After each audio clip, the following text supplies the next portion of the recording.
Hey everyone, how's it going? I hope you're all doing well as usual. So I'm back today with another video, this time going back to my existing CD collection. So you'll recall that in the last video, if we're going in alphabetical order, the artist I got up to was Masmord, the Norwegian black metal band. So we're continuing with M, and the t-shirt is probably a giveaway, but today I'm going to talk about my Mayhem collection. So we're up to Mayhem in the alphabet. So obviously, if you watch this channel regularly, there's no need for me to explain who Mayhem are.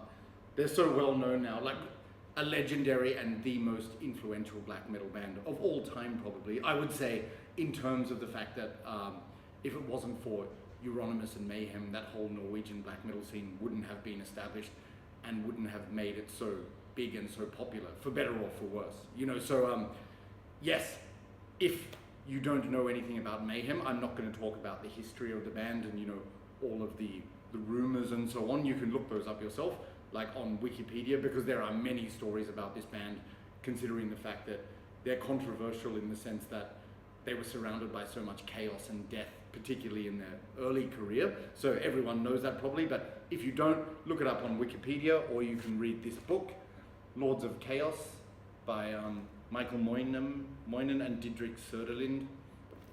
So this gives you a very comprehensive perspective on the early Norwegian black metal scene, particularly Mayhem and the other very influential bands at the time like Burzum and Dark Throne. But yes, you can read this book. I strongly recommend it. It's very detailed and it's an interesting read. Alternatively, you can watch the Lords of Chaos movie, but as I've said, I found that slightly disappointing, to be honest. Like, that brought Mayhem to mainstream attention even more, in a sense. But the movie, it was okay in the sense that it brought the history of the band to life and everything, but I just thought it was a bit Hollywood in the sense that, I think I've mentioned this before, but I really think that it should have included, you know, been cast with Norwegian and Swedish actors and performed in the original languages. So with the actual movie they released, Lords of Chaos, it was directed by a former member of Bathory, a Swedish guy, but still it was all American actors and, you know, with American accents. And by the way, nothing against America, I've got a lot of American friends and everything, but they just made it so Hollywood, you know, and I think it sort of like was a kind of unrealistic portrayal of the characters. But anyway, yeah, so you can read the book or watch the movie if you like. So what I'm going to do today is just talk about the music. So that was my brief introduction of the band, nearly 3 minutes, but it has to be said, otherwise, you know, people are going to ask questions. But yes, okay, so Mayhem, for me, I discovered them in the late 90s actually. So I got into black metal in the mid 90s, so they certainly weren't my first band. Like, I had a few favorites by that stage already, like Impaled Nazarene, Emperor, Immortal, and so on. But I actually heard Mayhem for the first time when I bought this compilation in 1998. This is Nordic Metal, a tribute to Euronymous, released by the Swedish label Necropolis Records. And it's a tribute to the guitarist and founding member of Mayhem, Euronymous, who was of course killed by Varg Vikernes of Burzum in 1993. So like, this is 15 Norwegian and Swedish bands paying tribute to Euronymous. And yep, so I'll just show you, there's the Prince of Darkness himself, and there's an anti-Varg disc there. By the way, I won't go into that. Yeah, but yes, it was actually on this compilation I first heard Mayhem because they featured 2 Mayhem tracks, one of which was Freezing Moon featuring Dead on vocals, and I'll just say now, that's what got me into the band. To this day, it's my favorite Mayhem song. It may sound cliched, but that song has just got such a dark atmosphere, and I love Dead's vocals on it.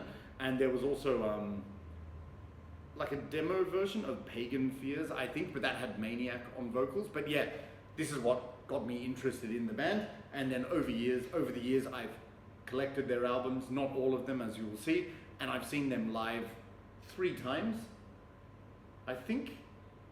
Yes, in Australia, Thailand, and England. Yeah, so always a great live band to see to this day, actually. So yeah, we're just going to go through the albums in chronological order. As I said, I'm not going to mention the history unless it's incidental to some musical facts about each album. Okay, so the band started off with the mini album Death Crush, which, shock horror, you won't believe this, I don't own. It's just one of those albums that's eluded me over the years. So if I see it in original format somewhere, I'll definitely pick it up, because I do have a copied version from the tape trading days.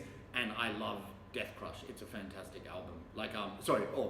Fantastic release anyway. Yeah, so really good. I wholeheartedly recommend it. But now going into my actual collection in chronological order. The first album I'm going to show today, this is Mayhem with Live in Leipzig, which this cover, I got this in the 90s, so the cover is kind of faded, but underneath all those signatures, you can see a portrait of Dead, who was the vocalist at the time, the Swedish vocalist.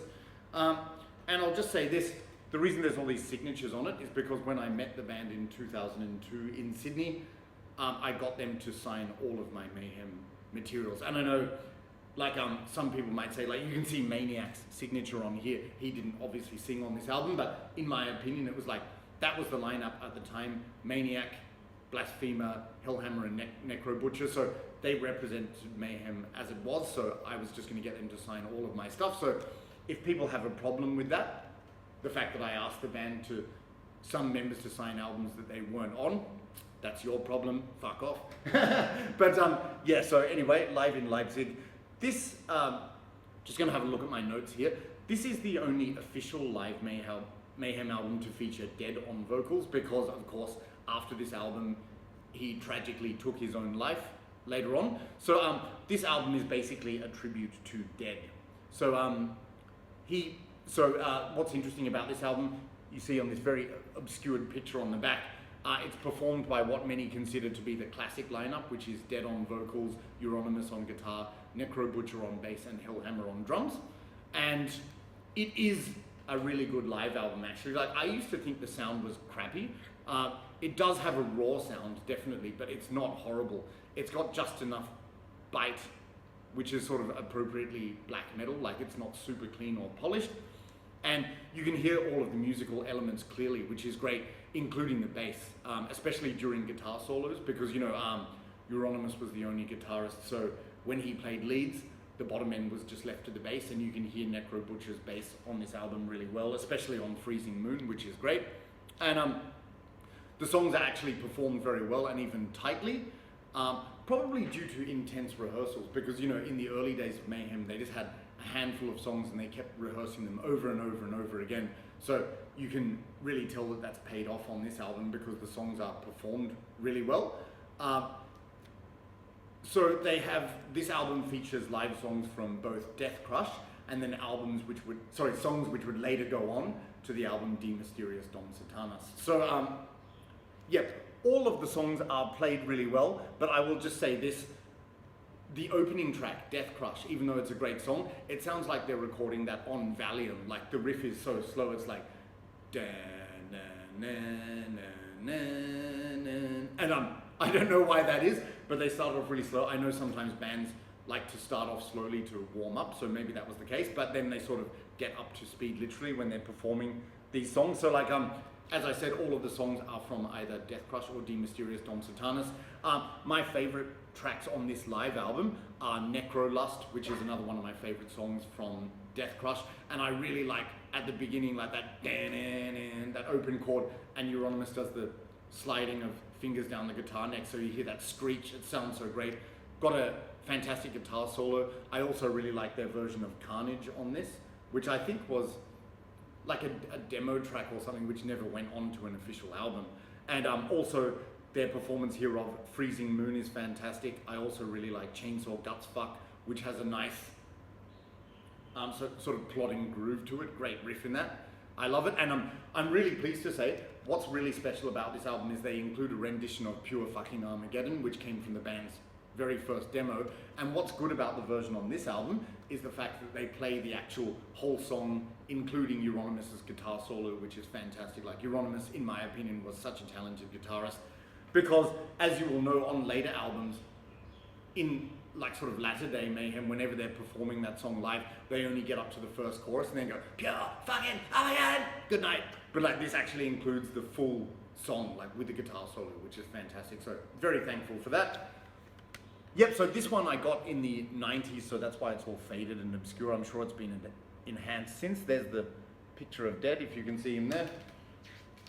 And what else do they have here? Yep, so pictures of Dead self-mutilating on stage, because that was his gimmick, you know, or not gimmick, I should say, but that was his trademark, you could say, because he was a real showman and a frontman. He was like, he wanted to invoke the atmosphere of death on stage. And here, there's a little rant by Euronymous, like a statement by Euronymous, and it's quite, you know, it's sounding very stern and evil, but maybe is unintentionally funny in some points. But I'll just read the opening statement. It says, "We have declared war. Dead killed himself because the trend people have destroyed everything from the old black death metal scene. Today, death metal is something normal, accepted, and funny. And we hate it. It used to be spikes, knights, chains, leather, and black clothes. And this was the only thing Dead lived for, and he totally hated this world and everything which lives on it." Okay, yeah, so that's just the start of it. But in actual fact, as people will know, that's what Euronymous wanted people to believe, but in actual fact, it's come to light that really Dead was just depressed, I think, as a person in general. Like, he was far away from his home country, Sweden, and the band wasn't making any money at the time, so I think it wasn't to do with those things that Euronymous mentioned. But anyway, Euronymous liked to concoct and manufacture these rumors surrounding Mayhem to make them all, you know, to create that mystique and mystery, which was clever, but it was at the expense of some members' legacy, I think. But there's the disc there, very cool with this logo. By the way, my friend Norwegian Black Cult has a beer glass with this logo on it. Sick. So it says Mayhem, a tribute to Dead, and I'll just show you in here. This is another portrait of Dead with a statement from him in Swedish, and I believe that was his final note before he took his own life, where he, with a wry sense of humor, said something along the lines of, "Please excuse all the blood," because of course he blew his brains out. So yes, this is a really good live album, even though the sound quality is not great, but just an essential one, showcasing the band's early days with your classic lineup. So Mayhem live in Leipzig. All right, coming up next, everyone will know this one, and the t-shirt is a giveaway. This is Mayhem with Mysteriis Dom Satanas, which was released in 1994. I've mentioned this before, as you all know. This is easily within my top 20 black metal albums of all time, and I know some people might say, "Oh, that's so predictable, that's such a cliche," but as I've famously said, cliches come from somewhere. It's the fact that they're so well known and so universally recognized, it becomes sort of like a household name. But yes, this album is absolutely brilliant, and I don't need to say much because I'm sure most of you have heard it, but I'll just give you a little bit of insight in case you're interested. But this was the last album to feature Euronymous on guitar, because of course after this he was killed by Varg Vikernes of Burzum, and it also features Hellhammer on drums again. By the way, Hellhammer is the #1 drummer in black metal. I just think there's no one faster and more thunderous than him, and that's even me being a fan of Fredrik Andersson of Marduk. I think Hellhammer is the #1 black metal drummer. And on this album, they were also joined by new vocalist Attila from the Hungarian black metal band Tormentor. And also, sinisterly enough, this album featured Varg Vikernes on bass, so Euronymous' killer, because he actually played with Mayhem for a while. There were rumors that they were going to remove his bass parts and get Necro Butcher to re-record them, because Necro Butcher had left the band after Euronymous, you know, distributed the photos, the S photos of Dead. You know, like I said, I'm not going to mention the history unless it's incidental to these recordings. Yeah, so Hellhammer, Euronymous, Attila, and Varg Vikernes on this album. And yeah, so absolutely classic album. Every song is brilliant on this. Talking about the sound and production, the production is very clear and the guitar tone is strong, melodic, and metallic. So when I say melodic, not in a wimpy way, but I just mean you can actually hear the notes properly and very clearly. And the drums are perfectly mixed. They're not too loud or soft, and some of the fills are absolutely thunderous and cavernous. And this is due to the fact that the album was recorded at Grieghallen Studios, which I think is like a classical music or opera theatre in Oslo, Norway. You know, so that's where Pitten was the famous producer who produced this band and Enslaved and Emperor and a lot of others, I think. So as I've mentioned before, the production on this album lends the recording a deep, dark, echoing and cavernous sound. Like, it just sounds like you're swirling in deep, dark, cavernous chaos. And the guitar tone is, like, apart from being melodic, it's just so evil and piercing, absolutely great. Now, another highlight to mention from this album is the vocal style. So Attila adopted a totally unique style. Like, Dead was a fantastic vocalist. His was more like the classic raspy scream, even though he was unique. But on this album, Attila, his vocals are more sort of like snarled, like, and like he sounds like the undead, and yeah, like the living dead. That's what it reminds me of. And in addition to that, he adopted this very interesting style of doing some like sort of melodic and operatic outbursts at times. Like, it's, you know, where he's actually singing melodies in his voice, but it sounded so creepy at the same time. So completely original approach. And I think he said that came about, he just started experimenting with that during rehearsals, but also in the studio they just adopted that and went, oh yeah, this is cool. And he recorded his vocals, you know, in the darkness amidst candlelight and everything, so it was very atmospheric, and you can definitely hear that on this album. So all of the songs on this album are memorable, and they really stand apart from each other with a variety of riffs and tempos, even though it's usually really fast, but they have like breakdowns and slow moments and everything. It's absolutely fantastic. And the atmosphere is absolutely brilliant. Sorry, I just saw a passerby. Hey, you want to hear about Mayhem? No. Okay. Yeah, so the atmosphere is absolutely brilliant on this. So my favorite tracks, absolute favorite tracks, are Funeral Fog. Classic. Attila's vocals on it are so good. Freezing Moon, again, even though my favorite version is with Dead originally on vocals, Attila does a great version on this with his more sort of melodic vocal style. I also really like Life Eternal. It's so creepy and atmospheric and almost eerie, and apparently Dead wrote the lyrics to that song just before he took his life, and like the lyrics are all contemplating and reflecting life and death, and you know how that went. And I also really like Mysteriis Dom Satanas, the title track. It's just so incredibly creepy, and like Attila's vocals on this, they sound like he's despairing, like almost crying, but so good. I really love it. So they're my 4 favorite tracks: Funeral Fog, Freezing Moon, Life Eternal, and Mysteriis Dom Satanas. But as I've said, the other tracks are all really good as well, like Cursed in Eternity, Pagan Fears, From the Dark Past, and Buried by Time and Dust. All brilliant, so no bad songs on this. There's the cover there. Yep. So this is the purple version. They also released it in blue. I'm not sure which came first. Euronymous and Hellhammer on the back. And just showing you here, so the band members. Yeah, I suppose because Varg was erased from memory here. All of the lyrics, so they're nice and big and readable. And the lyrics were written by Dead before he took his life. Yeah. And just show you this. This is the disc. DSP, of course, stands for Death Like Silence Productions, which was Euronymous' record label.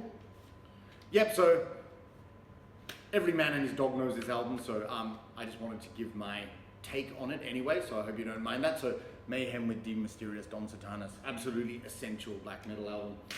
Okay.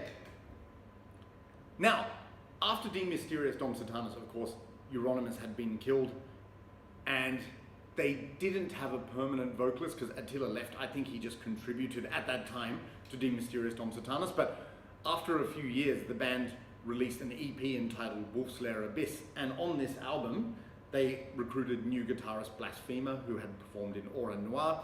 And they also got original vocalist Maniac back, who obviously sang on the Death Crush album, along with other session vocalist Messiah. But yes, so Maniac, Blasphemer, Hellhammer, and Necrobutcher released Wolf's Lair Abyss in 1997. That is a really good EP, very dark, showcasing a new sound for Mayhem, which I'll get into later. But I really like that. Again, I just haven't got around to picking it up, but if I see it, I will definitely pick it up. So after Wolf's Lair Abyss, the band released this live album and another official live album, Mediolanum Capta Est, which is the new lineup. So again, Maniac, Blasphemer, Necrobutcher, and Hellhammer performing in Milano, Italy, I think. Yep. So it is an official live album. As I said, it's not a bootleg. And this lineup I'm talking about is sort of what could be considered the classic mid-period lineup of Mayhem. So Necrobutcher, Hellhammer, Maniac, and Blasphemer. And again, this contains songs from Death Crush, Mysteriis Dom Satanas, and their most recent EP at the time, Ordo Ab Chao. So it's sort of like building on all of the band's material, which is cool.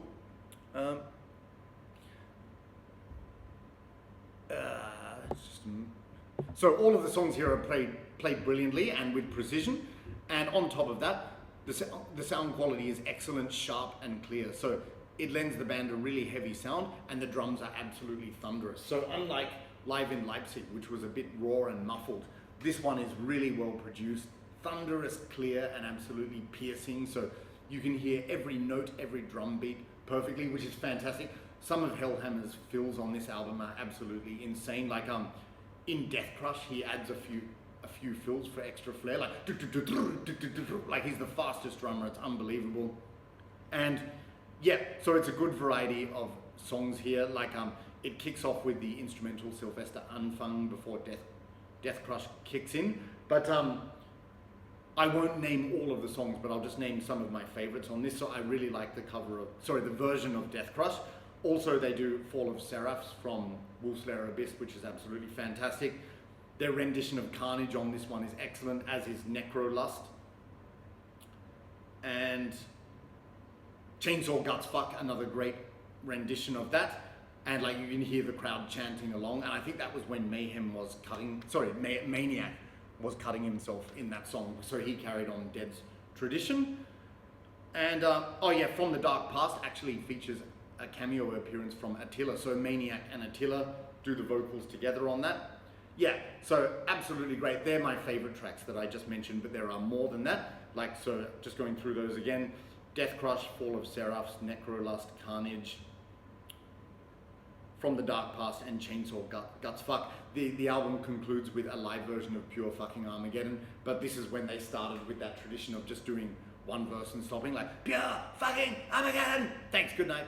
Sorry, I'll never get sick of saying that. But yes, really good live album. So don't think, I know in general, I'm not really a fan of live albums, but I think this one really brings the old songs to an energetic new light. So it's absolutely fantastic. So again, as I mentioned, so this is actually signed by the 4 members who are on this album. So really happy with that. The classic mid-period lineup. So there's Maniac on the front there, and there's the disc, and you can see Blasphemer signed the disc because there was no room left on the front. That was cool of him. And yep, just showing you the booklet, portraits of the band, and pictures, live pictures, a few pictures of Maniac cutting himself. And like he cut himself, I think with a knife or a screwdriver, but in the Live in Marseille video, you also see him wrapping barbed wire around his arm and yanking that, so adding some creative touches there. But yes, and to show you the back, Maniac again and all the song titles. I really like the visual layout of this album. So really great live album from the Mayhem mid-period lineup. That's Mayhem with Mediolanum Capta Est. Okay, I'm getting dry, your throat is parched. Oh shit. Okay, so 2 more to go because I don't own all Mayhem albums. So up next, this is Mayhem with Grand Declaration of War, which was released in the year 2000. So I'm not sure if the actual original cover, I think the proper artwork is this one. I'll show this a bit later. But I bought this digipack in England in the year 2000 because that's when the album was released. At the time, I was traveling around England and Europe, and in Terrorizer magazine, they gave a glowing review of this, and I thought, some people were skeptical about what new Mayhem would sound like, but I actually bought this, and I'll just say, in short, I absolutely love this album. It's certainly straying from the traditional black metal path, but I think the band did that deliberately because by this stage, the market had been saturated with so many black metal bands, so they wanted to stand out as original, perhaps. So this album is very creative, very experimental, and very different at times. And if you've been watching my channel for a few years, you'll know that I included this in a thread I made about 10 innovative albums you need to hear. This is one of them. So Mayhem with Grand Declaration of War. So it features the classic mid-period lineup again. So Maniac, Blasphemer, Hellhammer, and Necrobutcher. It's got a lot of black metal moments, but then some of the riffs are more sort of experimental and sound a bit like Voivod at times. And they also have some chilled moments with electronica and industrial elements. And to be honest, I love it all. Like, I love electronic music. I have an appreciation for it. And I think what the band did was very creative without compromising the black metal side. Now, I know a lot of fans absolutely hated this album, and I get why they might, because it was a tremendous leap or jump from the earlier material, but I think the band just didn't want to remain stagnant and stale and like a replica of all the bands who they had inspired. So yeah, really like this album. Like it starts off with Grand Declaration of War, which contains it opens with that riff which finished off Wolfslayer Abyss, you know, that eerie melody. What was the song? I think Symbols of Blood Swords, I'm not sure, but yeah, a Grand Declaration of War. And like I was going to mention on that, it's got a rallying war speech from Maniac, so he does a lot of spoken word on this album, but it's not cheesy, and some people think it is, but I don't. I think it's absolutely fantastic. Some songs, like, they go so incredibly fast, the drumming is absolutely unbelievable, and Hellhammer does it with clinical precision. Like In the Lies Whereupon You Lay, like the blast beats in that are so fast, and the fills. So like, if you like really fast black metal, you've got to hear this album because it's absolutely phenomenal. Yeah, so I really like the first two tracks, A Grand Declaration of War, In the Lies Whereupon You Lay. Another track I really like is View from Nihil, which just starts off again with that kind of like militant drum beat, and it's got another rallying war speech from Maniac, which is absolutely brilliant. And again, the blast beats in that song are so fucking fast. It's absolutely tremendous and unbelievable. And then, you know, that eerie Symbols of Blood Sword-esque riff at the end where Maniac says, "And I have made war," and then a bomb sets off, and then it goes into part 2. So Il Principe, this is where the album gets a bit experimental, but I really like that industrial electronic track with the whispered words. It's really cool. Now, Crystallized Pain in Deconstruction is probably one of my favorite Mayhem songs of all time, like especially because of Hellhammer's absolutely tremendous drum fills on that. Like, and I've seen that live in Marseille. Oh God, how does a human do that? How do his hands move so quickly? But it's absolutely brilliant. And yeah, Completion in Science of Agony is good. They even have some like choral church vocals in that. And it finishes with a song called Tu Daimonion, which they still play live to this day. What's interesting about that song is Maniac's vocals on that sound almost like Jello Biafra from Dead Kennedys. Like, it's got a real Dead Kennedys vibe on that song, especially when he says "Sun takes control." Sounds so much like Jello.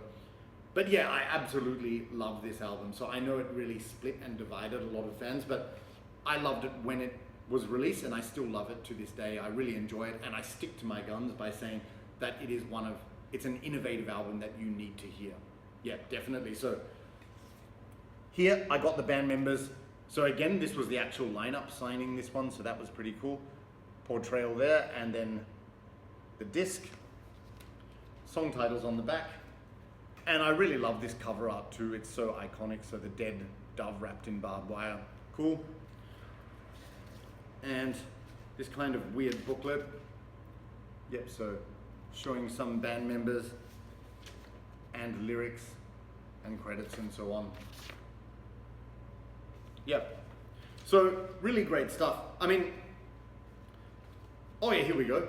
All 4 members. So it's kind of hard for me to rank Mayhem albums because I don't own them all, but at this stage I would probably say this is my second favorite after De Mysteriis Dom Satanas at the moment as it stands.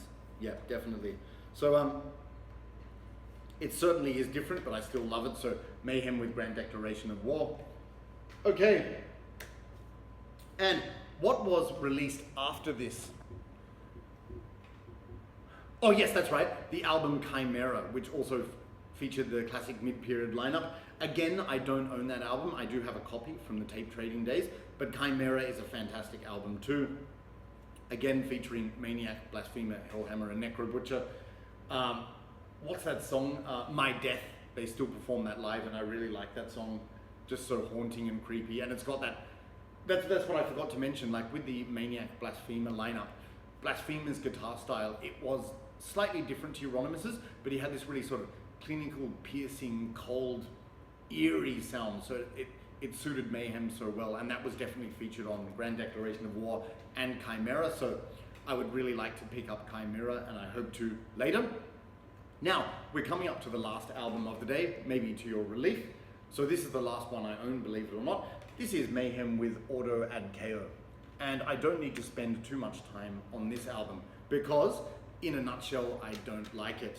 So, yes, I'm sure you will appreciate candid and honest reviews rather than me just saying, it's great, everything's great. What's the point of that? Yep, so this album was released in 2008, I think, and Maniac had left the band by this point. And I'm not sure if this is true, but I heard apparently that it was because he suffered from stage fright, which really surprised me actually, because I always thought that Maniac was such a charismatic performer and brilliant. So, but you never know what's going on inside someone. But I think he had had enough of the band anyway. So on this album, they got Attila back, so the Hungarian vocalist who had performed on Mysteriis Dom Satanas. Definitely like a smart move of them to bring back an old favorite vocalist, even though like Maniac is a fantastic vocalist as well. I think all vocalists of Mayhem are brilliant. They have never had a bad vocalist, but they got Attila back. But unfortunately, that could not save this album. So why don't I like this album?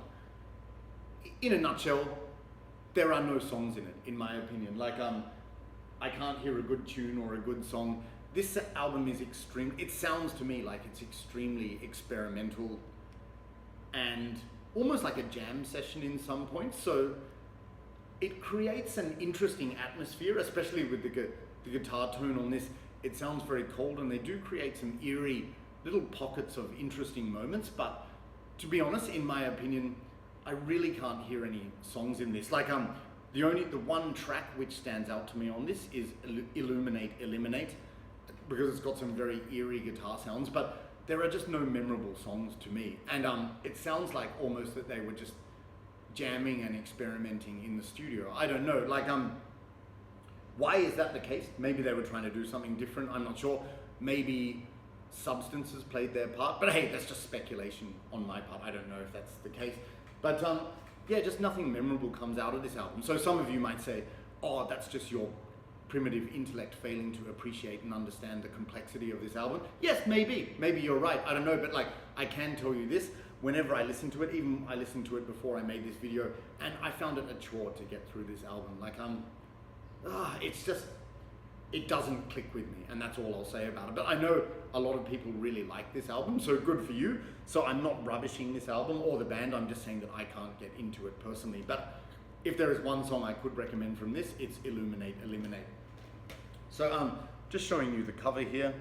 Kind of boring covers to match the music as well, even though, of course, the logo is iconic. And then just a colourful booklet with all of the lyrics, which haven't spent much time with. I'm not that curious to, because I don't really like the album so much, but what do you guys think of this album? Maybe you do like it. Yeah, but it's just, I bought this and it's sort of like a gap filler for me. Like, I'll never sell it or give it away because I would like to complete the collection, but this is the one I listen to the least for sure. So that's Mayhem with Ordo Ab Chao. Okay, and believe it or not, that's the last Mayhem album I own. So of course, after that, they released Esoteric Warfare in 2014, I think, and I haven't heard that album, believe it or not. I really should get on that. I've heard mixed reviews about it. It polarized fans. Some people really like it, others dislike it. And then in 2019, they released Daimon or Demon. I absolutely love that album, but I haven't had a chance to pick it up yet. Where I live, I just can't get it, but if I'm traveling one day and I see it, I will definitely pick up Daimon or Demon because I think it's fantastic. And of course, recently they just released their newest album, which is Liturgy of Death. I've heard glowing reviews of that album, and from what I've heard of that album so far, I think it's brilliant. So I've already put in an order for Liturgy of Death. So as for the other albums, like Esoteric Warfare and Daimon and Chimera and Death Crush, I hope to pick that up in time, just as I see them. But yes, hope you enjoyed the video, guys. Mayhem, absolutely legendary and classic black metal band. If there was no Euronymous or no Mayhem, there probably wouldn't be a Norwegian black metal scene, and black metal wouldn't have reached the heights that it did in the end, for better or worse. As I said, evaluate that as you wish. But I will say this, like, Mayhem, it's a name that gets thrown around a lot. Does this band live up to the hype? I think yes, absolutely, and they were a very important and influential band and continue to be a brilliant band to this day. So there you go, Mayhem. All right, so that's it for today's video, guys. In the next video, I think there are no threads coming up, so I'm actually going to do a mini collection update, and that will include various styles, so I hope you stick around for that. Stick around, you know, Predator. Okay, so yeah, that'll be coming up probably. I'm trying to release videos once a week, so you'll see those, and that one coming up shortly. So yeah, I've done enough babbling for one day, and you're probably sick to death of this, so we'll just cut it off there. Take care, and I'll talk to you soon. Cheers, bye.